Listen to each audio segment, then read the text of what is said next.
जय Vishnupad Paramhans परिमिताचार्य अष्टोत्तर सक्षी Shrimad His Divine Grace A.C. Bhaktivedanta Swami Srila Prabhupada ki jai. ISKCON BBD founder Acharya Srila Prabhupada ki jai. Jayam Vishnupad Paramahamsa Parivishvacharya Astotara Sakshi Srimad His Divine Grace Srila Bhakti Siddhanta Saraswati Goswami Maharaj Srila Prabhupada ki jai. Samaved Gaur Bhakta-vrinda ki jai. Nitai Gaur Premanandi. All glories to Ascended Devotees. All glories to Ascended Devotees. All glories to Ascended Devotees. All glories to Shri Guru and Shri Gauranga.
Hare Krishna Krishna Krishna Hare Hare Hare Ram Ram Ram Hare Hare Hare Krishna Krishna Krishna Hare Hare Hare Ram Ram Ram Hare Hare Hare Krishna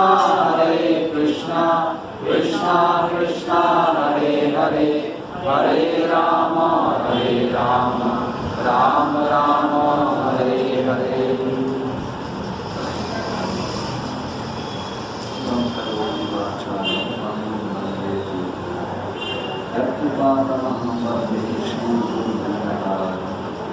Shri Chaitanya ईश्वर परमात्मा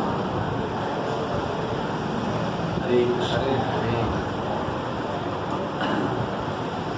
मैं सभी भक्तों को इस अंतर्राष्ट्रीय कृष्ण भावनामृत संघ की तरफ से इस मंगलवार कार्यक्रम में हृदयपूर्वक मैं आपका आमंत्रित करता हूँ और आप सभी भक्तों से प्रार्थना करके हमें ये जो अवसर मिला है भगवान के श्रीमद् भागवतम की कथा के बारे में चर्चा करना, तो ये सिर्फ भक्तों के आशीर्वाद से ये असीम कृपा प्राप्त हुआ है और हमारे शुद्धिकरण के लिए ही है।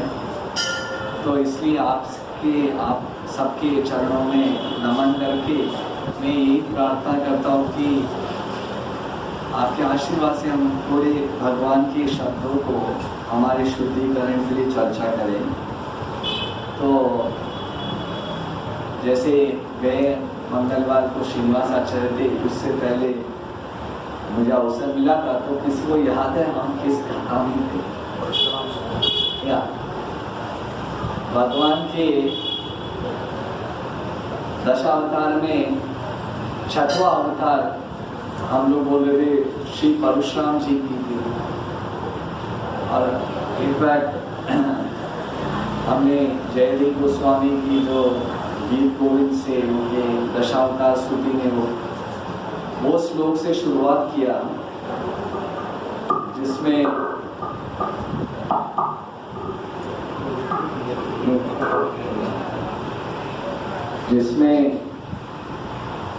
वो परशुराम जी, भगवान परशुराम की गुणगान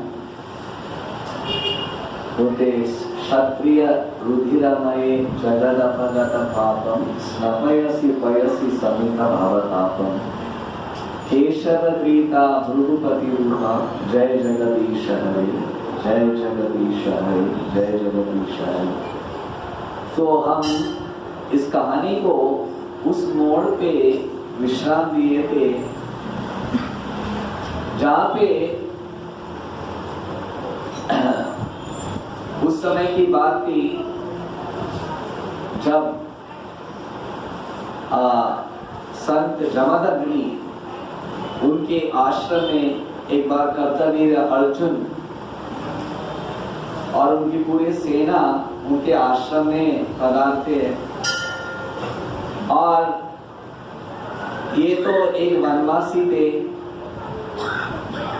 और राजा को आमंत्रित आकर उनकी सेना के साथ उनका परम कर्तव्य था, क्योंकि देश के राजा थे, महिष्मती राज्य का वो राजा थे। तो उन्होंने सोचा कि एक राजा का बताते कि सेवा कैसे कर सकते हैं, हम तो एक वनवासी है। फिर भी उन्होंने उनकी गाय कामधेनु के आश्रय लेकर उनको बहुत बड़ा बताते कि 56 भोजन का आयोजन किए थे, बहुत विशाल रूप से। और हालांकि जमदग्नि महाराज का तो विचार अलग था, वो एक साधु थे, पर कर्तवीर अर्जुन उसका विचार उतना बराबर नहीं था। और शक्ति के वजह से उसने अपनी शक्ति का दुरुपयोग करके ये जो कामधेनु और उसके बछड़े को जबरदस्ती खींचकर महाराज जमदग्नि के आश्रम से खींचकर लेके जाते हैं। हम उस समय बताए थे कि ब्राह्मण की एक ही ऐश्वर्य रहता है, वो है यज्ञ, तप, जप, ये उनकी सब चीज रहता है। और उसके लिए माता गाय की बहुत आवश्यकता रहता है। तो तभी ये स्थिति देखकर अपने कामधेनु को अपनी इंद्र तृप्ति के लिए कभी जमदग्नि ने उपयोग नहीं किया था, पर भगवान विष्णु की जो यज्ञ के लिए जो वो उपयोग करते थे, उनकी जितने भी इंग्रेडिएंट्स उसको ही उठा के लेके गए। तो तभी जमदग्नि को बहुत बुरा लगा और तभी उन्होंने बताते कि निष्काय पूर्वक हेल्पलेसली अपने पुत्र परशुराम को पुकारते हैं, परशुरामा रामा। और तभी जब परशुराम को, क्योंकि भगवान परशुराम भगवान के सत्यवेश अवतारी थे, और तब वो तुरंत ये सब शब्द सुनते हैं तो तुरंत वो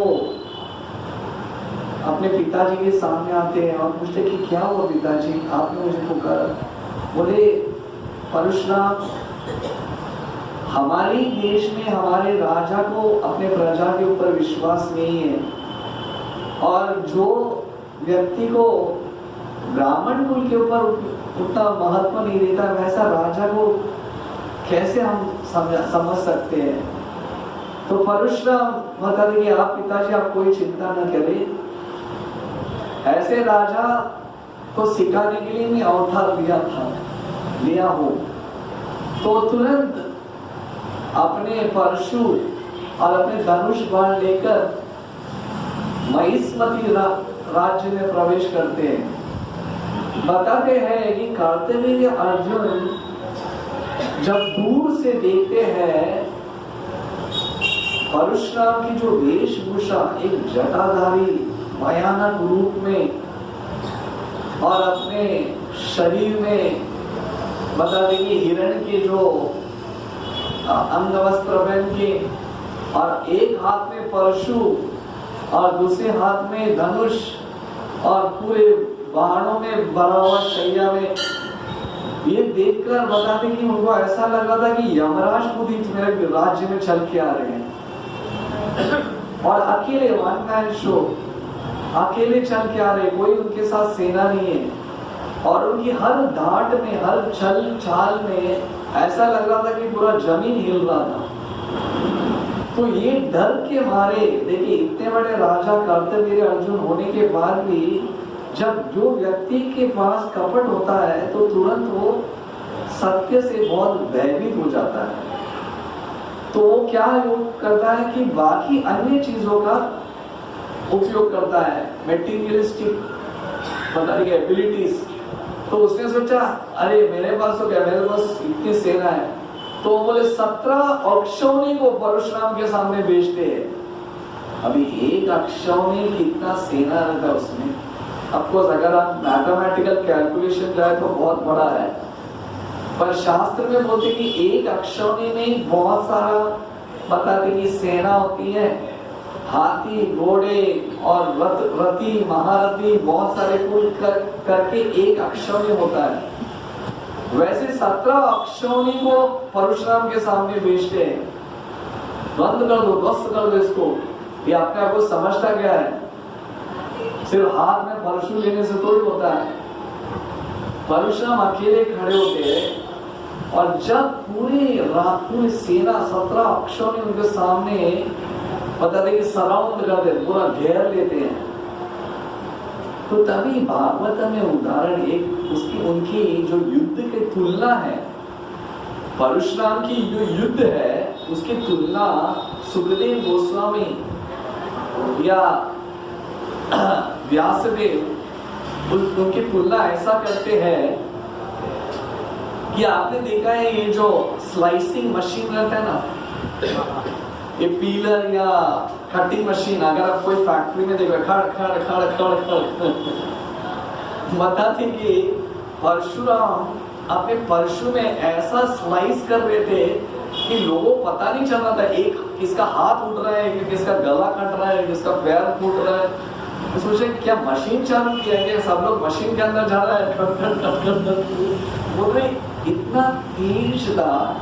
देखिए महारथ इतने भगवान की बताते कि ऐश्वर्य क्या है, उनको 1000 सेना की जरूरत नहीं है।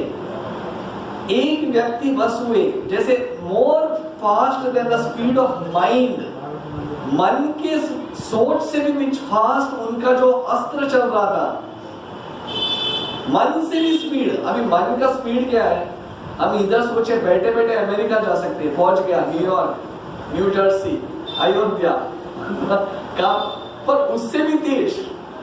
अभी वो तो हमारे मन की काल्पनिक कल्पना से ज्यादा उत्तम है, पर उतना स्पीड से तो लोगों को सोचने से पहले उनका गला कट गया, उतना फास्ट परशुराम का। और कर्तवीर्य अर्जुन अपना बैल्कनी में देख रहा था, ये क्या चल क्या ये मेरा सेना है क्या स्लाइसिंग मशीन है। तो मतलब तो पूरा फुल 17 का 17 ऑप्शन में पूरा डिस्ट्रॉयड पूरा। तो बोला फिर भी देखिए जो बॉडी का तो क्या हुआ, उन लोगों के मैं ही हूं ना, मैं तो कर्तवीर्य अर्जुन है ना। दत्तात्रेय की कृपा से मुझे 1000 सहस्त्र भुजाएं हैं, तो उन्होंने सहस्त्र भुजों से 500 धनुष लेकर खुद ही उतरते हैं, और 500 बाणों में से 1000 500 धनुष में से 1000 बाण छोड़ते हैं परशुराम। इनको 1000 बाण ये बाण छोड़ना पड़ा, पर भगवान परशुराम बताते कि एक ही बाण से, ओनली वन एरो, एक ही बाण से सभी 500 जो धनुष है एक ही शॉट में तोड़ देते हैं। देखिए क्लाइमैक्स बहुत इंपॉर्टेंट है। हम सोचते हैं कि ये आजकल सिर्फ फिल्म जो बड़े बड़े बॉलीवुड इंडस्ट्री में फाइट सीन में बहुत दिखाया जाता है, पहले जमाने वाले क्या करते हैं। इनफैक्ट आजकल की जो बॉलीवुड है ये हमारे जो शास्त्र की उदाहरण से करते हैं। It is a fact. ये हमें कोई वीफ्लेक्स या 4D या 3D करने की जरूरत नहीं है, यहाँ पे क्लियरली पता है। उन्होंने सिर्फ एक बाण से कर्तवीर्य अर्जुन का 500 बाण वो एक ही शॉट में तोड़ देते हैं। और बताते हैं कि अपने परशु के साथ जो 1000 भुजाएं थे वो एक ही शॉट में उनका पूरा 500,000 भुजाएं कट जाते हैं। और कर्तवीर्य अर्जुन उसी जगह पे एक ही अकस्मात रुक जाते, क्या हो गया। और दूसरे परशु में सीधा उनका जो मकसद है, उनका मस्तक शरीर से अलग ही कर देते, हाँ सड़क करके। देखिए भगवान का स्पीड उनको कोई चैलेंज नहीं कर सकते। बड़े बड़े लोग बहुत सारे ऐसे पूर्वजों में भी आए, कोई सोचते कि यार ये क्या कर सकते, वो है कौन। हम लोग भगवान को हमारी सीमा में तुलना करते हैं, अरे तो कितना 1000 बोलो जो भी है, और मैं भी कम थोड़ी हूँ। पर भगवान अपनी जो निज स्वरूप बता दे तभी पता चलता है भाई हम कुछ नहीं। इमीडिएटली उनका शरीर मुंडी कोई शरीर से अलग, और उधर ही कर्तवीर्य अर्जुन वीर गति प्राप्त कर। और उसके बाद परशुराम उस जिसको लेके आते हैं अपने कामधेनु और उसके बछड़े को लेके आते, पिताजी ये लीजिए, आपके यज्ञ में कोई अभी बाधा नहीं आएगा। आपके निज साधना हमेशा जो आप भगवान विष्णु को आहुति पर डालते हो, आपसे आपको कोई रुकावट नहीं आएगा। पर जमदग्नि को अच्छा नहीं लगा। राम परशुराम, मैंने तुम्हें ये नहीं बताया था कि जाके राजा का हत्या करो। तुम्हारा काम था, उनको जो दंड देना तुम्हारा फर्ज था, पर इतना भी नहीं था कि एक राजा का हत्या करना।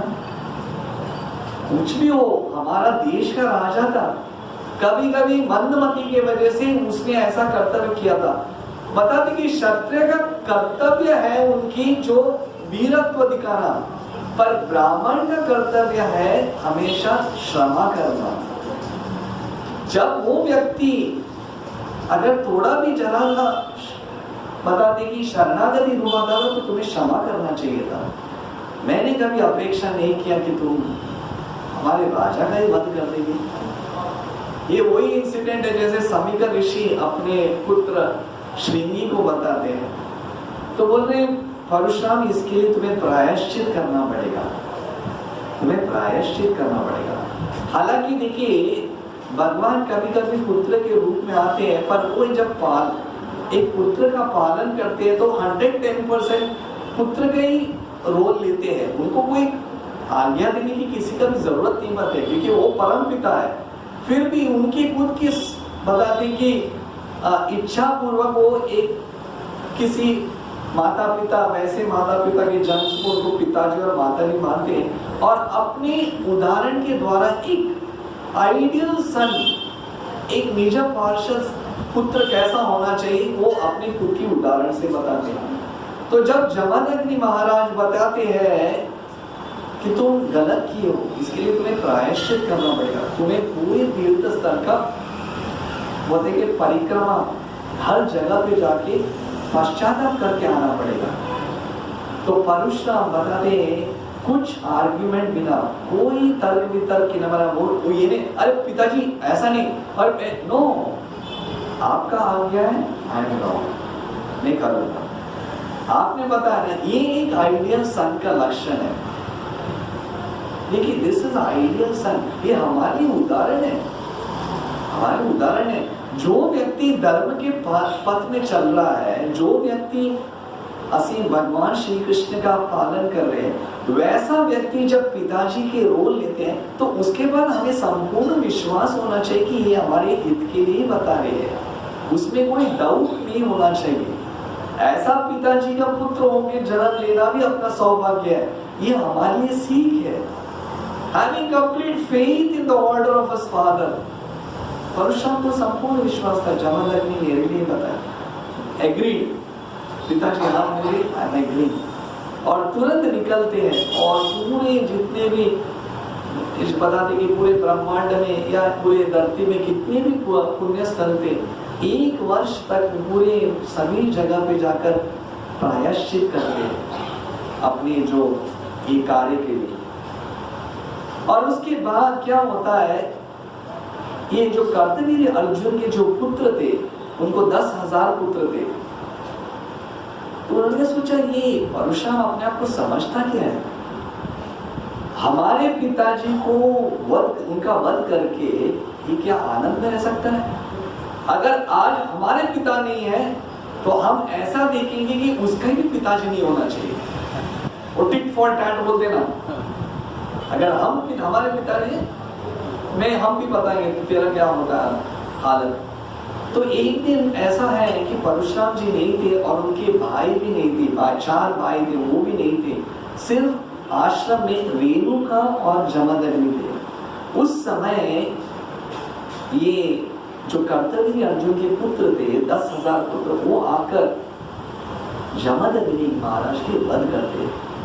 कोई शास्त्र ऐसे बताते हैं कि बाकी पुराणों में कि उनका शरीर से मकसद काट के उनकी जो वो ये जो उनकी मुंडी को लेके जाते हैं, और ये बताते पता नहीं घासली एकदम भयानक सीन देके रेणुका जो उनकी पत्नी थी वो रोने लगती है।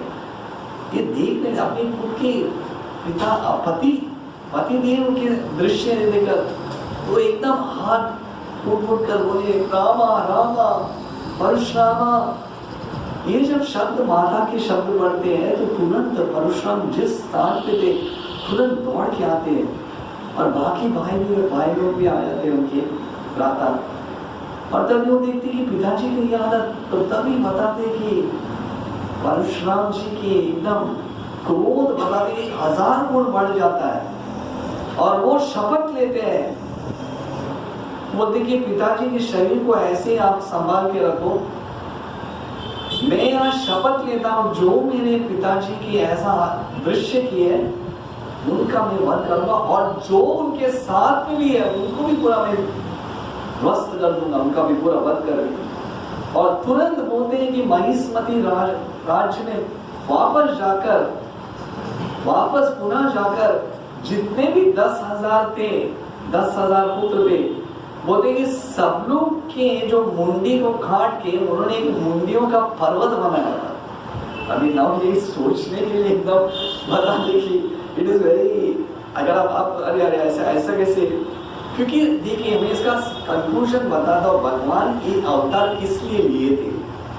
मैं शुरुआत में कथा में भी बताया था कि जब अधर्म का ज्यादा प्रयास ज्यादा होता है और धर्म के चिन्ह से लोग हटते हैं, तो भगवान को कभी कभी ये स्टेप लेना पड़ा।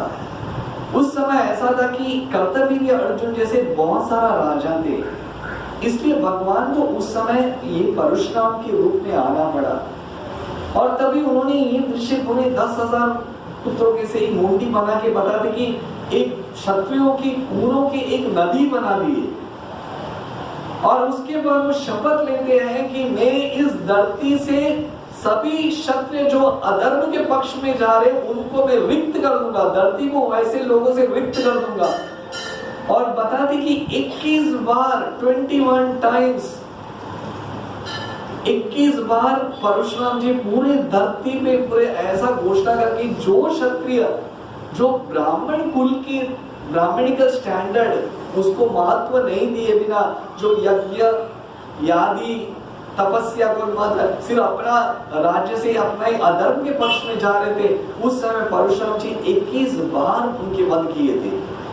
और बताते कि ऐसे उन्होंने बोले ना, जैसे हमारे थाने में कौन सा तालाब, मखमली तालाब, ऐसे उन्होंने लहू के तालाब बनाए थे। लहू के उतने 9 आई थिंक टोटल 9 ऐसे तालाब बन गया था, रक्त का तालाब। ये मखमली तालाब इतना बड़ा था, सोचिए रक्त का तालाब। और वो उस जगह आज भी है, समंत पंचका बोल के एक जगह है, समंत पंचका, जहाँ पे उन्होंने ये सभी क्षत्रियों को ऐसे बताते कि एकदम जो अधर्म के पक्ष में जा रहे थे उनको वध करके इस धरती को वैसे राज्य से रिक्त कर दिए थे। और उसके बाद बाकी जैसे बड़े संत और योगी और तपस्वी उन्होंने निवेदन किया कि परशुराम जी आपने आपका कर्तव्य कर दिया है, अभी आप और मत कीजिए, अपना अस्त्र को विश्राम दे दीजिए, क्योंकि आपने अपना जो इस धरती पे आए थे वो कार्य अपने समाप्त किया है। अभी आपको इस शस्त्र को रखना पड़ेगा, अभी तो धर्म के चिन्ह में पालन करने वाले बहुत है, पर आपने जो कार्य किया है, क्योंकि हालांकि आप अवतार लिए हो ब्राह्मण कुल में और अवतार लिए ये जो तपस्वी के रूप में, इसलिए आपको तपस्या करना पड़ेगा और प्रायश्चित करना पड़ेगा, क्योंकि ये कार्य है। कभी कभी हम करते अपना ड्यूटी, पर उसमें मिस्टेक्स तो रहता ही है। तो भगवान परशुराम जी अपने खुद के उदाहरण से वो अपने मान लेते हैं और कभी वो पूछते कि मैं किस जगह पे हूँ, क्योंकि उस समय उन्होंने ये जो धरती को पूरे जो क्षत्रिय लोग ने खींच लिया था वो सब ब्राह्मण लोग को दे देते और उनको जगह नहीं था, तो उसने परशु को समुद्र की तरफ फेंकते और जहां पे वो परशु जाके गिरता है वो उतनी जगह समुद्र पीछे चली जाता है और वो जगह है परशुराम क्षेत्र बन जाता है। और वो परशुराम क्षेत्र स्पेशली ये जो कोंकण एरिया है ना, कोंकण से लेकर द्रविड़ देश कर्नाटक की तरफ, वो जगह परशुराम क्षेत्र कहला जाता है। और वहां पे उतना जगह लेने के बाद महेंद्र पर्वत में जाकर परशुराम जी बताते कि वो निश्चय करते हैं कि अभी मैं तपस्या करूंगा, पर पहले ये जो धनुष है मैं एक व्यक्ति को देना चाहता हूं। क्यों? क्योंकि ये भगवान शिव जी का धनुष है जो आशुतोष, भगवान आशुतोष ने स्वयं परशुराम को दिए थे, उनके शिष्य होने की वजह से उनको खुद ही दिए थे और वही धनुष से उन्होंने सभी शत्रुओं का वध किए थे। तो अभी इस धनुष को मैं किसके हाथ में सौंप दूं? तो तभी उन्होंने देखा कि राजाओं में उत्तम एक ही राजा थे, वो है महाराज जनक। तो जनक महाराज के हाथ में वो बोलते हैं इसका अभी मुझे कोई जरूरत नहीं है, और अभी इसको आप सिर्फ एक पूजनीय है, ये एक भगवान की अंश के जैसे इसका एक आप मंडप में रख के इसका आराधना करो, इसको विश्राम दीजिए, इसको कोई उपयोग ना करे। पर वो इतना विशाल था कि जनक महाराज को उसको उठाने के लिए हजारों लोगों की जरूरत पड़ा, और उन्होंने एक ऑल्टर बताना मंडप बना के रख दिया था। और उसके बाद ये परशुराम जी बताते हैं कि महेंद्र पर्वत में जाकर वो तपस्या करते हैं। जितने भी आज बता दें कि शास्त्र में आज भी है, अगर कोई व्यक्ति हमारे भक्तों में जो उडुपी क्षेत्र में जाते हैं तो वहाँ पे परशुराम क्षेत्र एक जगह है, परशुराम पर्वत, जहाँ ऑफकोर्स ये दृष्टि से हमें दिव्य दृष्टि चाहिए, क्योंकि आज भी वो तपस्या कर रहे हैं। बता दें कि चिरंजीवों में भगवान ऑफकोर्स वो तो परम पुरुष है, पर चिरंजीवों में उनकी गिनती होती है। और बता दें कि ये कहानी में कि ये सब 21 बार इनकी युद्ध करने के बाद परशुराम जी अपने जो पिताजी की जो जसीन है वो वापस आकर अपने शरीर में लगाने के बाद कुशाक ग्रास, जो कुशाक ये घास है, उसे वापस पुनर्जीवित करते हैं। इसलिए आज भी सप्त ऋषियों में जमदग्नि महाराज आज भी सप्त ऋषियों में एक ऋषि है, बोलते ना 7 स्टार्स 7 सेजेस, तो सप्त ऋषियों में जमदग्नि आज भी है। तो परशुराम जी अपने ये अवतार में, स्पेशली ये जो 6वें अवतार में, वो एक ही उद्देश्य था कि इस धरती में जितने भी यदा यदा ही धर्मस्य ग्लानिर्भवति भारत अभ्युत्थानम धर्मस्य तदात्मानं सृजाम्यहम्। इसलिए जब क्षत्रियों ने अपना मार्ग का उल्लंघन किए तभी उनको वापस आके उनको वापस लाना पड़ा। अभी ये कहानी को समाप्त करने से पहले हमें यहाँ पे लीला को समाप्त नहीं कर सकते, इसलिए मुझे अपनी कहानी का जो थोड़ा उल्लंघन करके श्रीनिवास आचार्य की कहानी में थोड़ा जाना पड़ेगा, क्योंकि वो रामायण के इसमें पढ़ रहे, मेरा कोई ये नहीं बनता है क्योंकि उन्होंने ऑलरेडी डिस्कस किया होगा।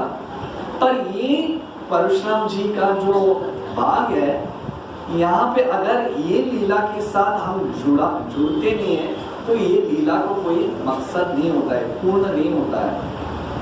तो यही परशुराम जी जब महेंद्र पर्वत पे तपस्या कर रहे थे, तो एक दिन की बात थी, जब वो बैठे थे, बोलते कि इतना जोर से भयानक आवाज सुनाई दिया उनको कि उनका तपस्या भंग हो गया था। इतना जोर से, बोलते कि कोई बॉम्ब भी उतना नहीं, ऐसे कोई एंटायर बोलते ना आकाश नीचे गिर गया, द स्काई हैज फॉलन, या इतना बड़ा तेज से भूकंप हो गया कि इतना, और इतनी वो ध्वनि से इनको समझा कुछ तो घटना हो गई है। और उनकी बताती कि ये तपस्या के बल से उन्होंने अंदाज लगा लिया कि वापस किसी ने क्षत्रिय ने मर्यादा को उल्लंघन किया है, और अपने ध्यान लगाकर उन्होंने पता किया कि दशरथ महाराज के पुत्र राम ने भगवान शिव धनुष को तोड़ दिया है।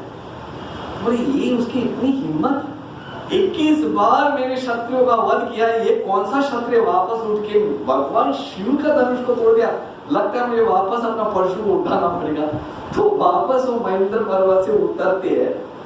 पर बताते हैं शास्त्र में कि उन्होंने सोचा दशरथ महाराज जी कैसा परमिशन दिया कैसे उनको, क्योंकि बताते हैं कि जब भी परशुराम जी उस समय जब वो वध करते थे, तो आपको पता है दशरथ महाराज को कितने पत्नियां थी? How many queens? माता जी बहुत प्रिसाइज है, 353।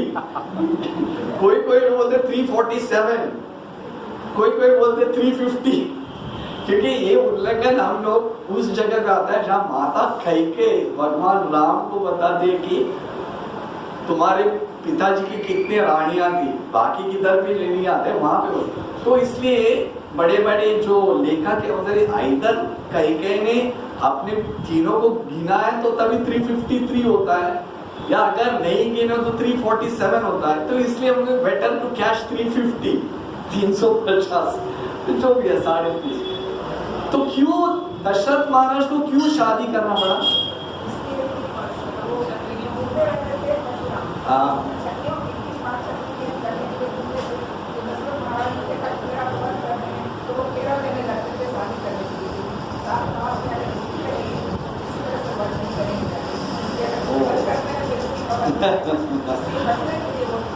माता जी बहुत अच्छा ये प्रश्न है, क्योंकि क्षत्रिय का प्रिंसिपल था। परशुराम जी जब भी कोई राजा किसी स्त्रियों के साथ बैठे अपने पद, तो कभी वो वध नहीं करते थे। अगर वो अकेले हैं या अगर कोई रण में, तभी वो चैलेंज करके उसको छोड़ते नहीं थे। तो जब भी वो अयोध्या में आते थे तो दशरथ महाराज तुरंत विवाह का आयोजन करते थे, चलो मेरा विवाह। तो परशुराम आते थे, अरे विवाह समझा, चलो वापस करते थे। तो ऐसा करते करते 350 बार उन्होंने विवाह किया है। लेकिन कभी कभी ना थोड़े थोड़े चुटकली भी रहना चाहिए शास्त्र में, नहीं तो बोलते एकदम बोर हो जाता है। So this is a fact कि उनको कभी ऐसा विवाह करके उन्होंने, क्योंकि परशुराम के साथ कोई चैलेंज नहीं कर सकता था, कोई चैलेंज नहीं करते, वो स्वयं भगवान क्या होता है। तो सभी नहीं प्लीज मैं धर्म का चिन्ह में हूँ, अभी मेरा विवाह, वो सुनते नहीं थे, पर ये उनका प्रिंसिपल था। तो इसलिए दशरथ महाराज ऐसे 350 या 347 या 350 स्त्रियों के साथ है। तो जब उन्होंने सोचा दशरथ महाराज को तो मेरी शक्ति का सीमा है, उनको पता है, उन्होंने राम को ये आज्ञा दिया कैसे शिव जी को।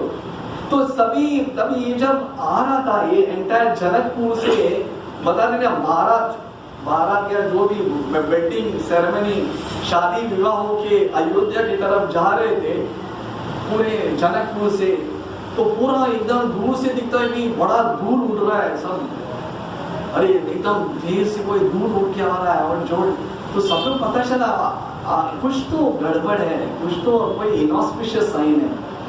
तो तुरंत देखते हैं कि वहां से होराइजन दूर आकाश के मतलब एक दूर से एक व्यक्ति का, इतना बड़ा जटाधारी व्यक्ति का आने का, तो पता चलता है कि ये परशुराम जी ही है अपने परशु के साथ। और एक ये कौन सा बाण है उनके साथ, धनुष कौन सा है, और एक धनुष लेके चल के आ रहे थे तुरंत।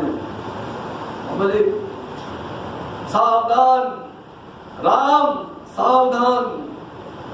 तो एकदम सब लोग रुक जाते हैं, लक्ष्मण भरत राम शत्रुघ्न दशरथ को अकेला पता चलता है, बाप रे परशुराम का भी कुछ आना ही नहीं, मेरे पुत्रों का विवाह है, अभी वापस गया परशुराम जी। और तुरंत सभी साधु संत लोग जाके परशुराम जी के नमन करने लगते हैं, उनकी स्तुति करने लगते हैं, उनके चरण स्पर्श कर लेते। भगवान परशुराम जी आपने तो शपथ लिया है, आपने अस्त्रों को शस्त्रों को विनाश एकदम बता देंगे उनको रख दिया, आप वापस क्यों उठा रहे हो। तो सब मुझे कुछ नहीं सुनना है दशरथ। परशुराम जी कुछ गलतियों मेरा बेटा राजीव लोचन है, राजीव लोचन वो ज्यादा व्यक्ति तो उम्र से छोटा है, कुछ तो गलती किया होगा, प्लीज मुझे क्षमा कीजिए, मुझे क्षमा कीजिए। नहीं मुझे कुछ सुनना नहीं है। उसका उतना घमंड कैसा है राम, तुम अपने आप को उतना घमंड नहीं कैसा है, तुम्हें पता है तुमने क्या किया है, तुम्हें पता है तुमने क्या किया है, तुमने भगवान शिव का धनुष को तोड़ दिया है, तुम्हें आदर नहीं है, तुम्हें पता नहीं है। तो तभी एक्चुअली भगवान राम रघुनंदन राजीव लोचन भगवान राघवेंद्र, उनका एक है कि वो तुरंत कभी जवाब नहीं देते, सोच समझ के विचार विमर्श करके। तो इसलिए बताते हैं कि भगवान राम के अनुयायी होके राम बात नहीं करते। शास्त्र में बताते कि लक्ष्मण जी क्योंकि उनकी परछाई है, बोले पहले भगवान राम से प्रश्न पूछे, मुझसे तो पूछो, तुम उतना तुम्हारा, बोले तुम हो कौन, तुम्हारा समय तो हो चुका है, तुम सत्ययुग में, ये त्रेता युग है, और तुम जानते हो किससे तुम पूछ रहे हो? और वो धनुष, वो भगवान राम का कोई योग्य भी नहीं है उनके हाथ में आने के लिए। अरे उनके सिर्फ हाथ के पकड़ने से वो धनुष टूट गया, उतना बड़ी बात क्या है?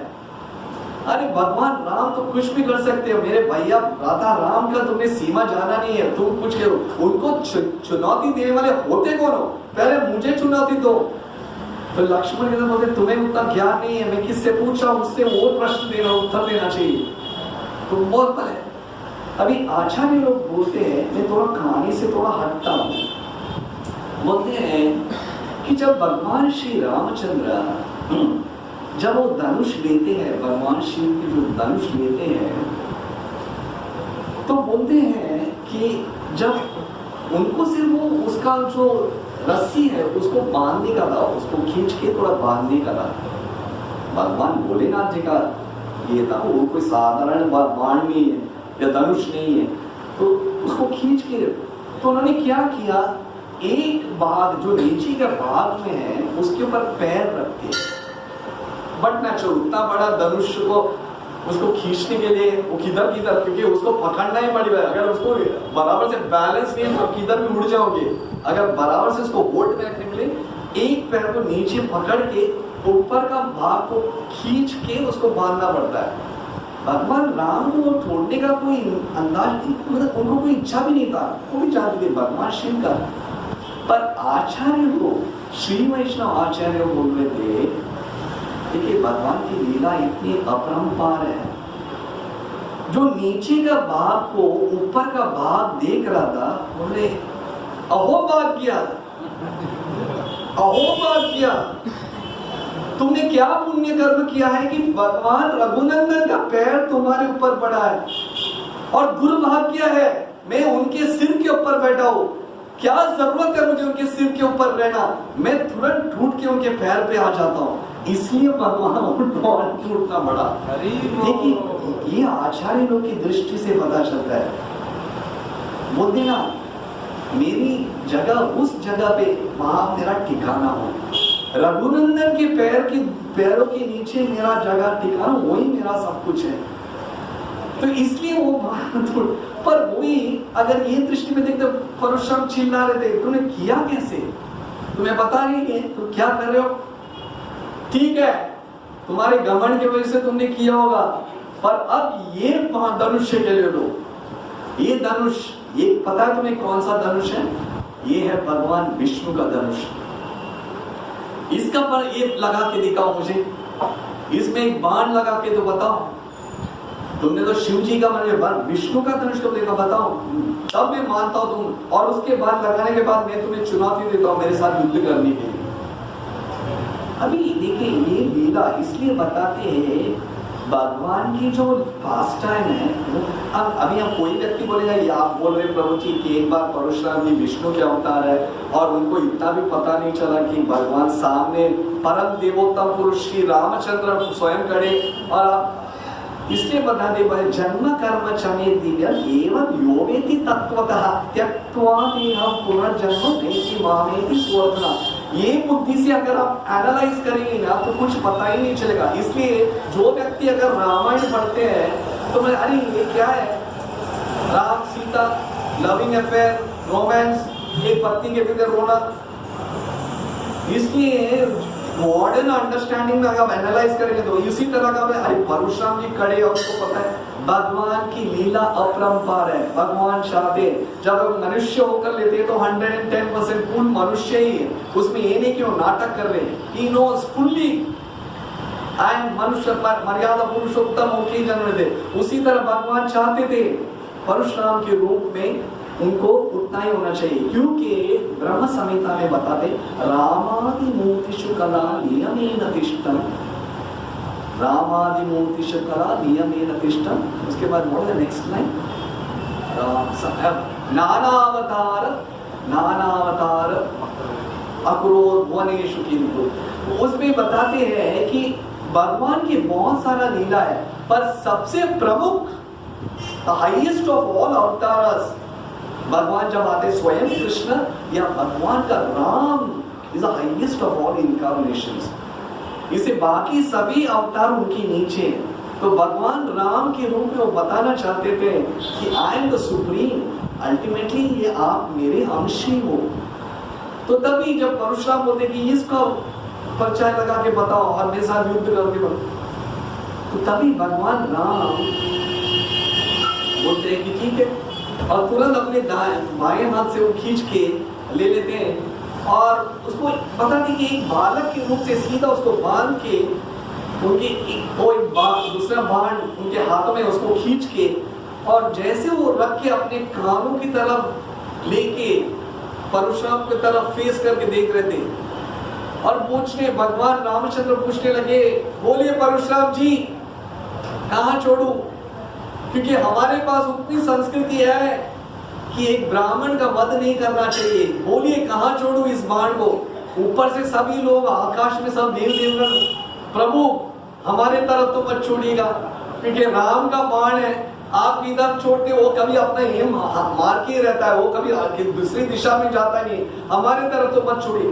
पर ये दृष्टि देखकर जब भगवान ने अपना विष्णु के बाण लेकर सारंग बो को लेकर अपने कानों की तरफ लिए, वो जब दृश्य देखते परशुराम तो तभी उनको पता चलता है भगवान ये मैंने कौन सी गलती की है, मैंने क्या गलती किया, मैं आपको पहचान नहीं पाया, मैं आपको पहचान नहीं पाया।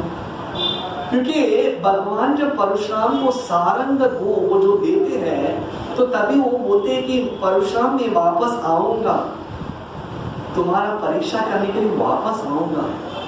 और वो शब्द रखने के लिए भगवान राम ने ये लीला रचाया था। और तभी वो बोलते बताओ परशुराम कहाँ छोड़ू इस, तभी देखिए ये विनम्रता है। तभी परशुराम जी क्या बोलते हैं, वो बताते हैं भगवान ये बाण को मैं जितना मेरा पुण्य कर्म किए हूं, मैंने जितना पुण्य तपस्या किया है उसकी तरफ छोड़ दो, क्योंकि मुझे ये नहीं चाहिए, ये पुण्य सब नहीं चाहिए, मेरा एक ही इच्छा है। देखिए this is the word Parshuram है, माय ओनली डिजायर, मेरा एक ही इच्छा है कि मैं हमेशा आपका चरण स्पर्श में रहूं, चरण स्पर्श और चरण कमल का स्मरण करते रहो। मुझे ये तपस्या का बल हो तो मेरे पुण्य इसमें कोई जरूरत, इसलिए जितना भी मैंने पुण्य कमाया है उसके तरफ छोड़ दो, give up, remove all my merits, मेरा जितना तपस्या का जो फल प्राप्त किया उसको तोड़ दो, क्योंकि ये जो घमंड मेरे पास था जिसकी वजह से मैंने आपको पहचाना नहीं है उसको तोड़ दो, और उसके बाद मैं आपका हमेशा स्मरण करते रहूंगा। This is my only desire. देखिए ये भगवान खुद के उदाहरण से बताते what should be the prayer.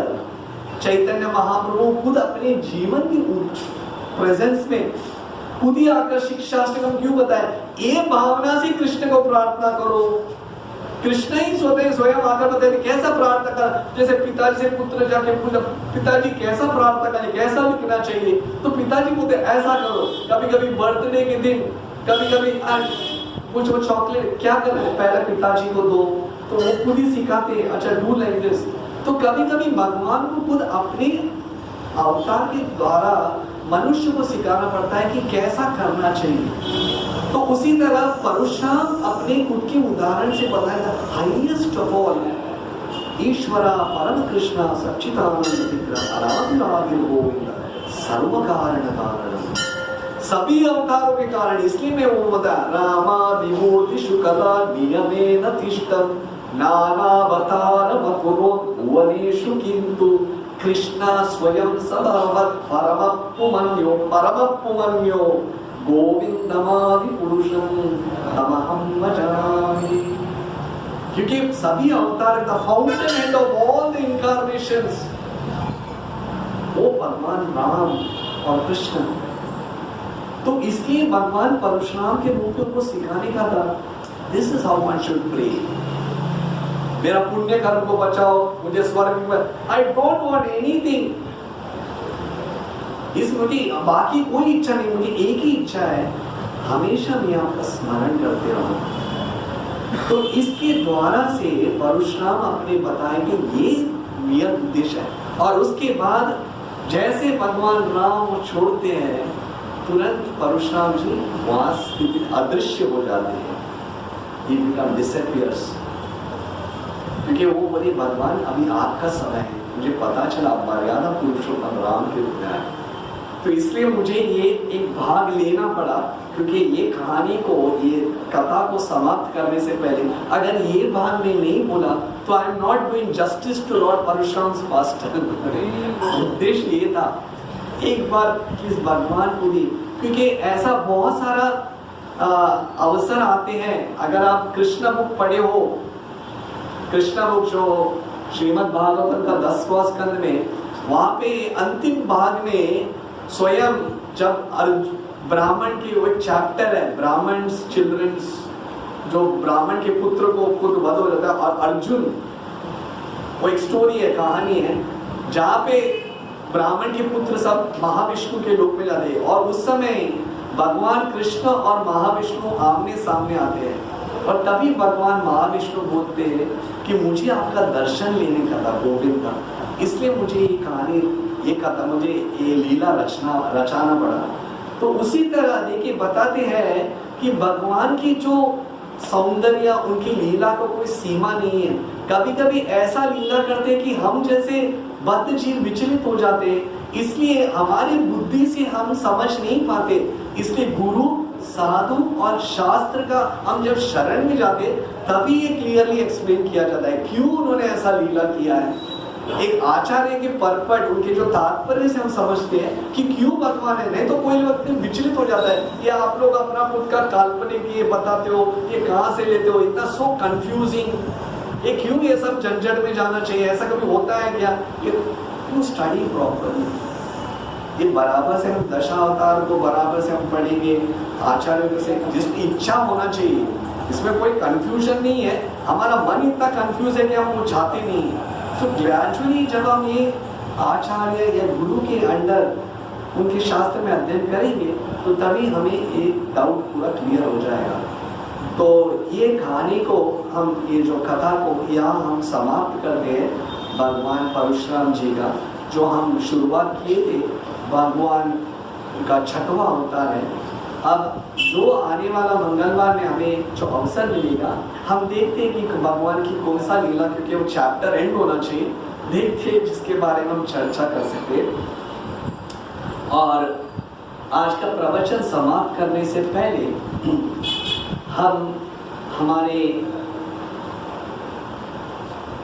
एक सीनियर, हमारे जो गुरु भाई थे चंद्रशेखर आचार्य प्रभु, उनका आज 13वां दिवस है। तिथि के हिसाब से चंद्रशेखर आचार्य प्रभु, चंद्रकांत हजारे जो राघवानंद माता जी के पति हैं, और कीर्ति गोविंद प्रभु और निशांत प्रभु के पिताजी, तो वो हमेशा इस वृंदावन सोसाइटी के प्रोग्राम में हमेशा आते रहे। और हमारे बताते कि बहुत निकट और बहुत ऐसे वैष्णव थे कि सभी व्यक्तियों के भक्तों के साथ मिलजुल कर रहते थे। उनके बारे में बोलना तो बहुत है, पर सबसे फेमस है वो जब नृत्य करते थे, जब भक्तों के बीच में, जब हमेशा, तो उनका एक भगवान की देन से उनका एक बड़ा सा बहुत अच्छा स्टेप रहता था, वारकरी स्टेप था।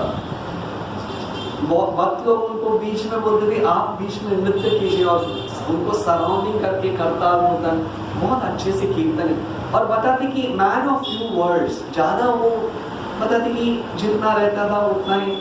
और उनके सबसे घनिष्ठ संबंध एकदम, सभी गुरु भाई थे पर बहुत निकट मित्र थे हमारे शरद मोहन प्रभु।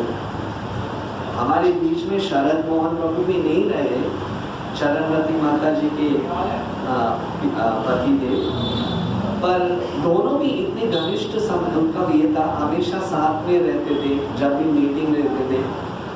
और बताते कि नरोत्तम दास ठाकुर कि सबसे बड़ा, what is the biggest loss सबसे बड़ा हमारा मतलब व्हाट इज सबसे बड़ा लॉस क्या है इस दुनिया में?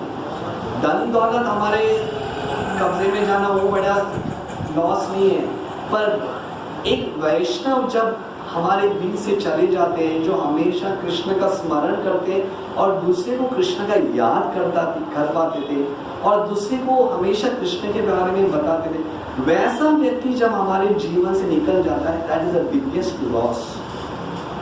क्योंकि वैसा वैष्णव वापस हमारे भक्ति के लिए उत्साह देने वाले कोई रहेगा, वो हमारे बहुत हमें पश्चाताप होना चाहिए।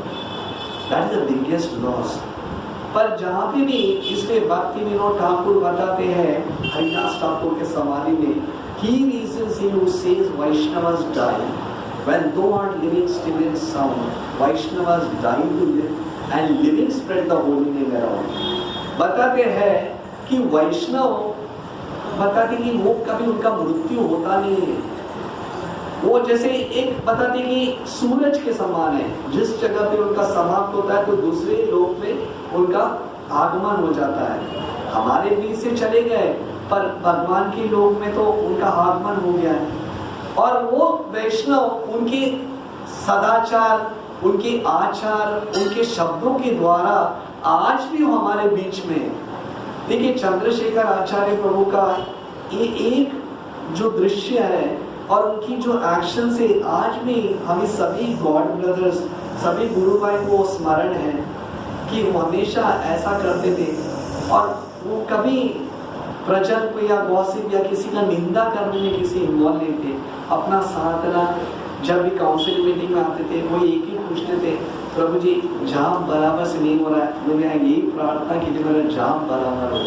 वेरी प्योर वर्ड्स के साथ। और ऐसे पुत्रों को एक जन्म दे जैसे कीर्ति गोविंद प्रभु, जो उदाहरण है, उनके एंटायर फैमिली कृष्ण कॉन्शियस है। और निशांत प्रभु, रागा मार्ग माता श्री अभी भी किसी स्थान पर भी जाएंगे तो अपने पिता पति जी की हमेशा प्रार्थना करते। और ऐसा परिवार एक आदरपूर्वक है, आदरणीय है। और इसलिए आज उनकी तरफ से आज का प्रसाद भी कीर्ति गोविंद प्रभु ने स्पॉन्सर किए हैं। और दूसरी बात है कि आज वैसे वैष्णव के लिए अगर हम सचमुच we really feel for it, अगर सचमुच हमें उनका बता दें कि हम उनको खोते हैं, तो हम उनके लिए प्रार्थना और उनकी यादगार में एक वैष्णव गीत गाना चाहिए। सो नरोत्तम दास ठाकुर एक प्रार्थना गाए हैं, जियानी लो प्रेमदान, तो उनके स्मरण में हम आज वो प्रार्थना राधा गोपीनाथ के लिए प्रार्थना करेंगे कि हमेशा चंद्रशेखर आचार्य प्रभु भगवान श्री कृष्ण और राधा रानी की सेवा में हमेशा रहें। और जहाँ पे भी है हमारे लिए एक उदाहरण पूर्वक हमें हमेशा हमारे भक्ति में पता दे कि उत्साह देते रहे, उनको स्मरण करते हमेशा हमें भगवान के प्रति आकर्षित पैदा हो जाए। तो यही स्मरण करते आज हम राधा गोपीनाथ के सामने उनके लिए और हमारी भक्ति के लिए हम प्रार्थना करेंगे। तो हम सभी वैष्णव को निवेदन करते आप जी हाँ, तो अगर आपके मोबाइल में वो प्रार्थना है तो आप सिंग करते हैं।